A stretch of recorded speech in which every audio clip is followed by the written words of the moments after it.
Welcome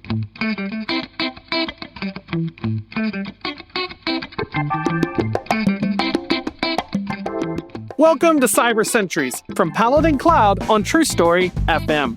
I'm your host, John Richards. Here we explore the transformative potential of AI for cloud security. Our sponsor, Paladin Cloud, is an AI-powered prioritization engine for cloud security. Check them out at paladincloud.io. On this episode, I'm joined by Bel Lepe, co-founder and CEO at Cerby, a platform for securing disconnected apps. Did you know the majority of security incidents are caused by the human factor? We discuss how reducing the human element with automation decreases your attack surface. In addition, we look at how AI allows the scaling of custom integrations and the threat AI poses to identity. This and much more. Let's dive in. Hello, everyone. I am joined today by Bel Lepe, CEO and co-founder at Cerby. Thank you so much for joining. It's a pleasure to have you on here. Thank you, John. I appreciate the opportunity. Thank you for having me. All right. Well, I wanted to start out by asking you, we talked to different folks who are co-founders, and everybody's journey is a little bit different. How did you end up as a co-founder at a security company? What led you to this point? Absolutely. So I'm actually a second-time founder. I mentioned it just because my journey started at that prior company, but my last company was a company by the name of Uyala that we founded in 2007. We being actually my brother Bismarck and one of my good friends from Google. We ended up building that business to a good scale. We sold it in 2014. I helped run the business after, but long story short, we built some really strong customer relationships there that eventually actually ended up inspiring the idea behind Cerby. And specifically, there was one customer that about 4 years ago approached us and said, "Hey, we have this problem. We have this problem of applications that live beyond what is called the identity perimeter. They see a lot of threat activity, and we haven't been able to find a solution out there." And so, having been a founder before, I know that when a prospective customer comes to you and says, "If you can build this, we will buy it," that's a really strong signal, and you should lean into that. And so that was really what inspired my second time as a founder. How did you validate? It's always great when there's a problem, but how did you kind of validate, hey, this isn't just a one-time thing? Or did that come later? Or did you kind of start out right away saying, oh, hey, I found some other folks with this same challenge? We being my co-founder, Vidal Gonzalez, who I worked with at Uyala, he helped us really get our operations outside of the U.S. Off the ground, especially in Latin America. What we ended up doing is that we probably spoke to about 80 CIOs and CISOs and just asked them about the problem. And they were very direct conversations around, do you have this problem? Where does it rank in your top 5 list of problems to solve? And we got a very strong signal around everyone had this problem. But there was a really kind of unique element to the feedback that we were getting, which was they had lived with the problem for so long that they had just kind of accepted the status quo. And we found that was really interesting, right? That virtually every company that we spoke to had this problem, but they had just kind of gotten used to it sucking, right? That this problem of unmanageable applications that don't support modern identity protocols, that they just kind of had to deal with it. And so we kind of took that as a challenge of, hey, I think if we can build the right solution, we potentially have a very large market opportunity, and that ended up being the case. So let's talk about the problem itself. So this idea of identity. Now, hey, I've got a password. I change it regularly. I make sure it's got these, special characters in there. You're talking about more than that. So what is the risk here that's going on with people using these other systems, and how are you looking to try and solve this problem? As you said, people have just gotten used to it. The way to think about this is there was some first principles thinking to actually get to what is our core thesis today. So where the problem statement started was, I'm an enterprise and I have applications that don't support modern identity protocols like SAML or OpenID for single sign-on, or standards like SCIM for lifecycle management. That's basically the standard that's used for being able to add and remove and update users inside of accounts.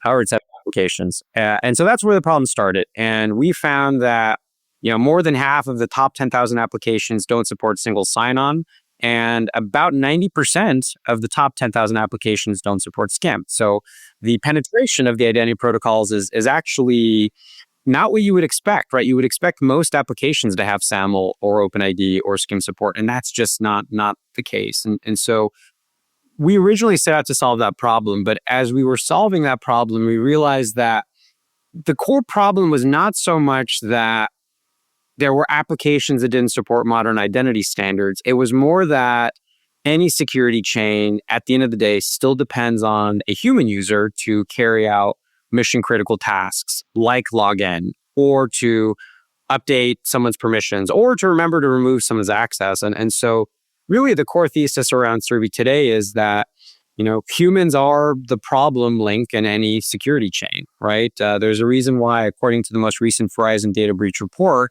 74% of all security incidents are due to the human element. And so that is the core problem that we're solving. How do you lessen the dependency on the human? Because any system that is dependent on the human, they're going to be the attack vector. And it just so happens that with applications that don't support modern identity protocols, the security posture is 100% dependent on the end user. And so that's why we're starting there. But that's how to think about the problem more broadly.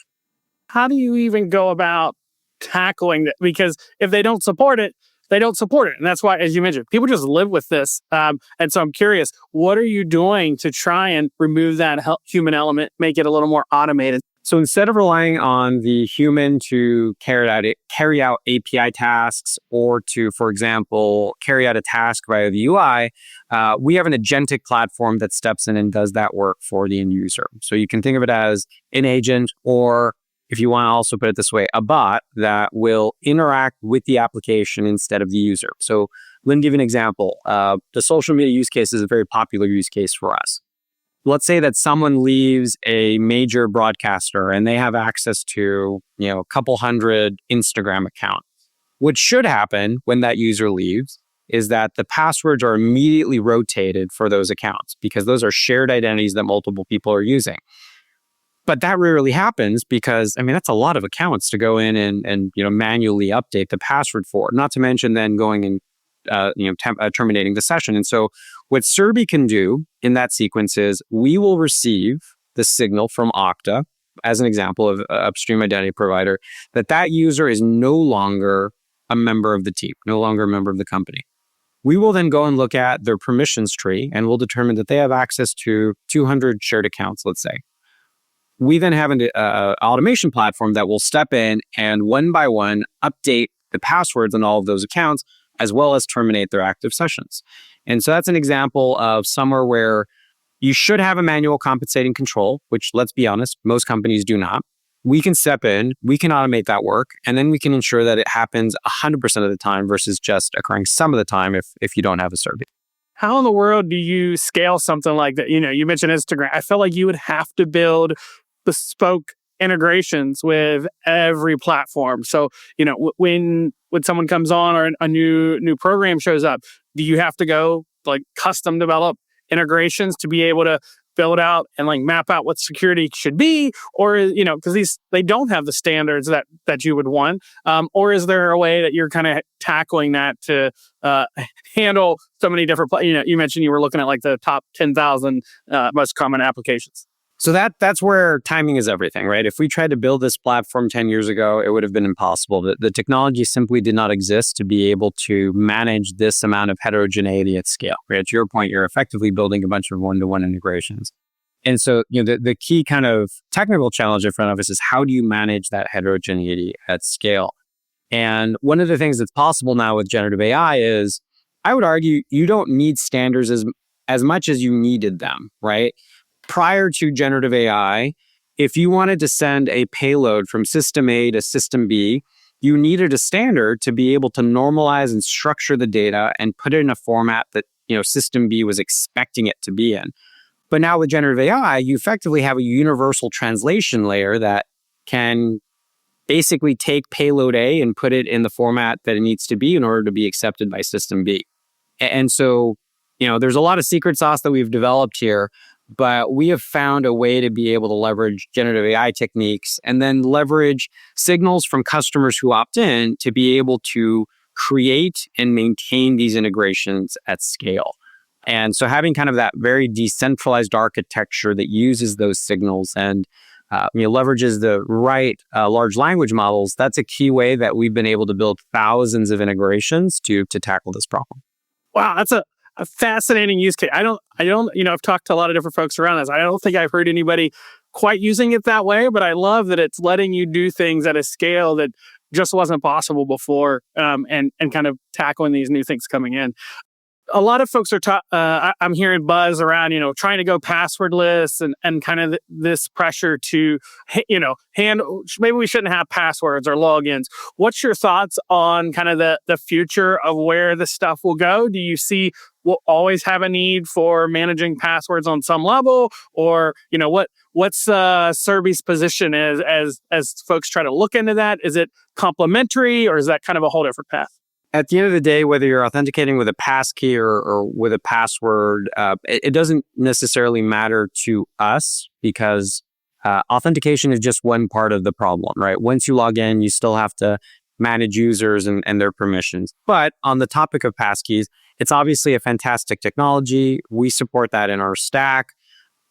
But let's be honest, right? Passkeys today, I believe, are supported by fewer than 500 sites the last time that I checked.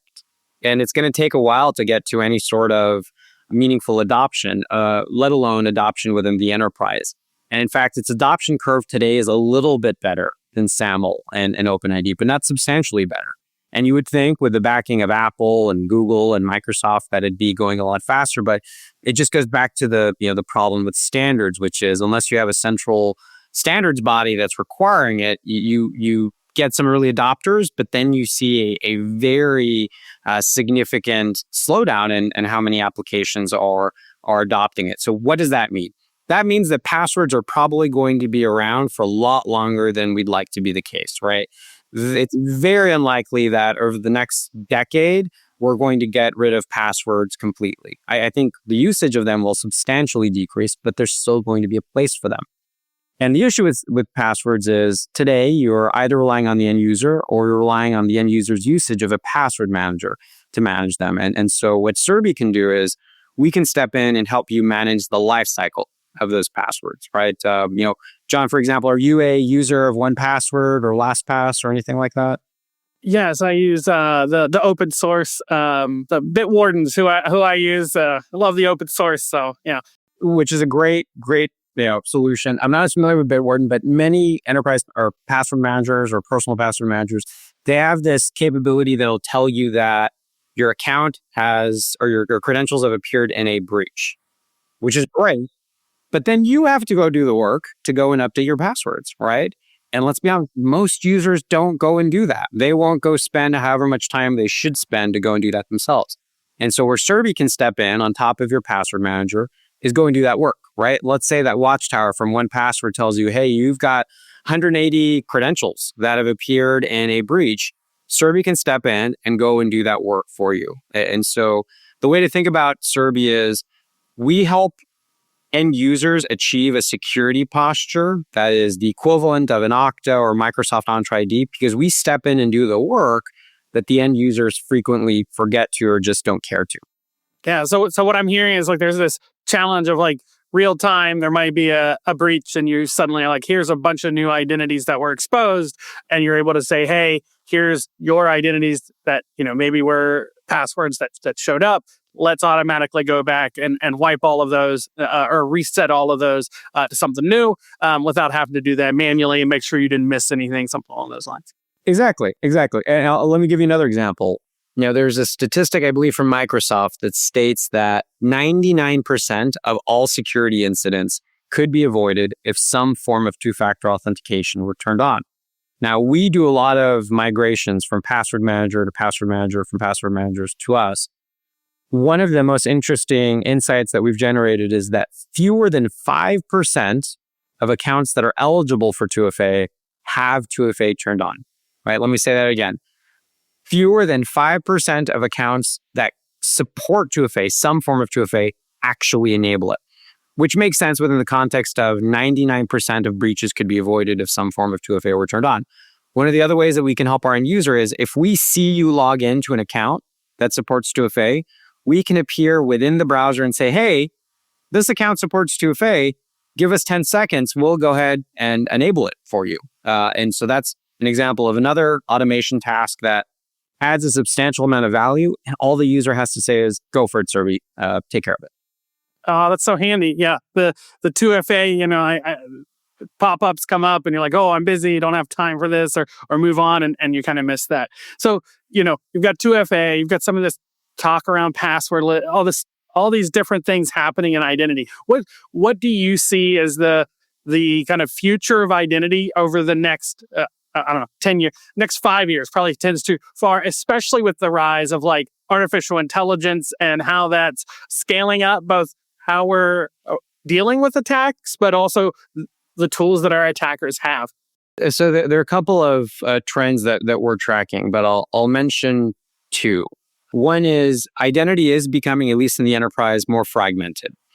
You can think of this architecturally where, if you were to talk to a bank 10 years ago, they would say, hey, we're moving everything to the cloud. And now if you talk to a bank or a pharmaceutical company or healthcare company, they'll have some stuff in a private cloud, some stuff in the public cloud, some stuff on premise. And so it leads to a very fragmented notion of identity. And you're seeing that more and more. You also see that with personal identity, right? Where you've got a profile on Facebook, on LinkedIn, you've got a profile on for your healthcare provider, for 401k. This is not unified by a central single sign-on system. Certainly there are folks that are trying to build that, but would you really want to intermingle your personal identity with your professional identity, right? And so there's this notion that identity is becoming more fragmented, and you have your sources of identity truth, professionally speaking and personally speaking. You probably don't want the same party that manages your personal and professional identities bringing them together. I think there's an opportunity to have a neutral third party who plays that role. And that's one of the angles certainly that we're looking at. So that's one trend. The other trend that I think is mildly to completely horrifying is just the amount of impersonation that's possible now with the generative AI. There's that well-known attack that occurred in Southeast Asia, I believe, where a gentleman got on a Zoom call with an attacker pretending to be the CFO of the company. And they were able to trick that individual into wiring something like $20 million because they perfectly replicated the CFO's voice and image using generative AI. And so, one of the things that's interesting and challenging and motivating about security is it's so asymmetric. If you're an attacker, you only need to get through once. But if you're a defender, you need to have a 100% success rate to do your job, you might argue, successfully.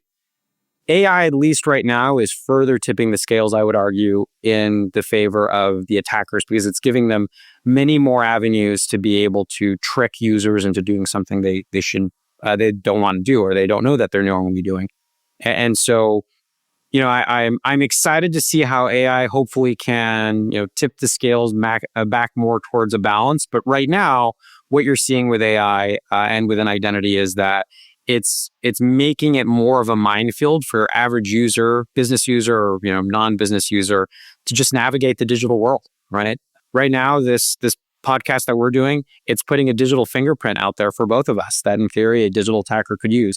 And that's horrifying, right? Yeah, no, you don't think about it that way, and we've put all kinds of stuff out there, and then somebody can take that information and use it, and all of a sudden you're like, oh, how do I deal with it? I guess so.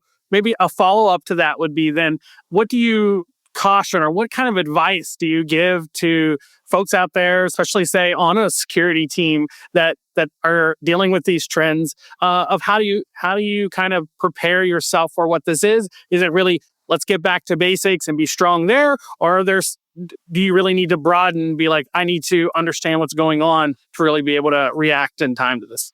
Well, first use Cerby if you're in the enterprise context. That's shameless plug. But more generally, what using Cerby would encourage a company to do. And today we're only B2B focused, but this advice applies to everybody, especially in a personal setting. Multi-factor authentication, MFA. It does work. Use as many forms of MFA as each application provides. Try to stay away from weak forms of MFA like SMS. Use TOTP or authenticator-based forms of 2FA. Get hardware keys. Use passkeys if they're available. MFA really does work, and it's one of the core bits of protection that you can put in place that will thoroughly protect you in a digital context. And it really is as simple as that. Use MFA. Try not, and if you were to go beyond that, try not to use shared accounts if it can be avoided. In some cases, you can't avoid it, but try to have everyone having a single identity. And then use proven solutions like Okta and Microsoft Entra ID, or in a personal context, 1Password. The tools to protect ourselves do exist. We just need to use them. Yeah, well, I get, that goes back to what you talked about earlier, where was it 99% of, attacks could be avoided if you use the tools, or they're due to the human error in making these decisions around that. So just so I'm clear, so when you talk about this multi-factor authentication, basically with Cerby, because you're using that as your primary way to authenticate with a platform that doesn't support it, you're getting the benefit of multi-factor authentication through that as a way to pass in without, kind of having that, even though the tool that you're using doesn't support it. Is that a fair way to understand that? Correct. We are able to ensure that MFA is turned on. So if you don't have it enabled, we'll enable it for you. We're able to act as a form of MFA, and we're also able to ensure that the strongest available form of MFA is what is used. There's another statistic here where the number of times that both SMS-based MFA and TOTP or authenticator-based forms of MFA are both available, and that SMS is chosen over Authenticator app, it's something like in the high 80s, right? And so even though you can set up the Authenticator app, most users don't. And that is actually a far more secure form of multi-factor authentication. And so those are places where Cerby lets you go into autopilot mode, and we'll make those decisions for you, and we'll make the right security decision for the best and most secure outcome. As an enterprise, what's the way to build better awareness and knowledge on the value of this in your organization?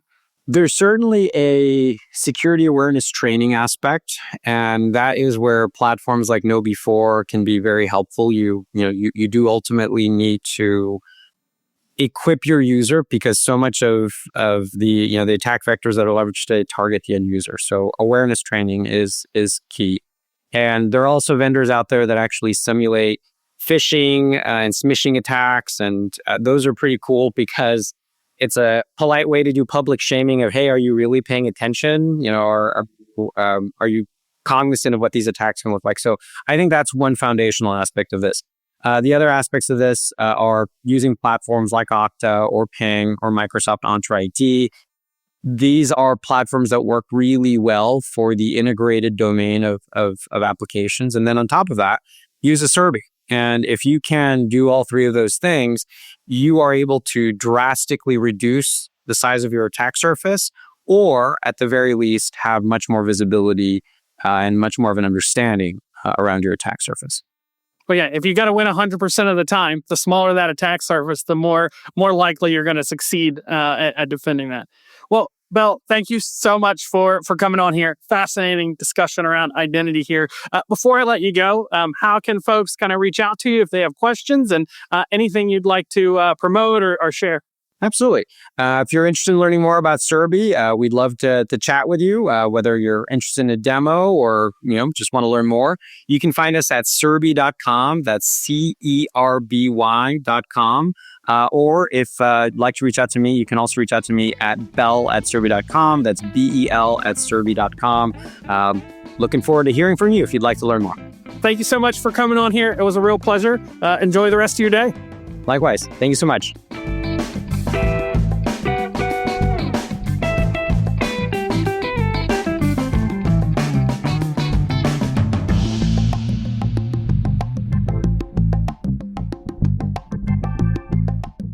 This podcast is made possible by Paladin Cloud, an AI-powered prioritization engine for cloud security.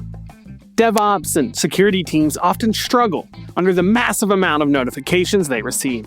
Reduce alert fatigue with Paladin Cloud. Using generative AI, the model risk scores and correlates findings across your existing tools, empowering teams to identify, prioritize, and remediate the most important security risks. If you'd like to know more, visit paladincloud.io. Thank you for tuning in to Cyber Sentries. I'm your host, John Richards. This has been a production of True Story FM, audio engineering by Andy Nelson, music by Amit Sagi. You can find all the links in the show notes. We appreciate you downloading and listening to this show. Take a moment and leave a like and review. It helps us get the word out. We'll be back January 8th right here on Cyber Sentries.